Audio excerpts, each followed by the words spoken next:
ఒక వైద్యుడిని గూర్చి నేను చదివినప్పుడు నాకెంతో ఆశ్చర్యం, ఆసక్తి కలిగాయి.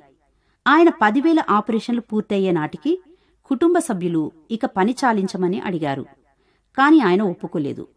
ఇక ఇంటర్వ్యూలో మీడియా ఆయన వద్దకొచ్చి, ఇంత విస్తారమైన పని చేయడంలో నీవు ఎప్పుడూ విసుగు చెందలేదా అని అడిగారు. లేదు, ప్రతిసారి ఆపరేషన్ చేసేటప్పుడు ఇదే మొదటి ఆపరేషన్ అని నేను అనుకుంటాను.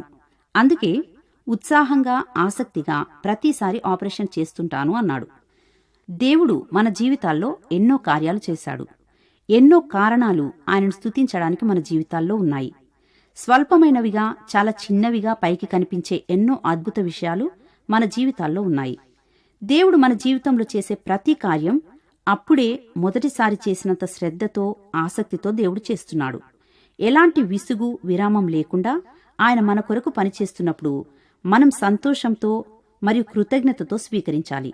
ఒక మంచి వైద్యుని వలె దేవుడు మన బ్రతుకుల్లో పనిచేస్తున్నాడు. 10,000 కంటే ఎక్కువ జీవిత ఆపరేషన్లను ఆయన నిర్వహించాడు. వాటన్నిటిని బట్టి దేవుని స్తుతిద్దామా?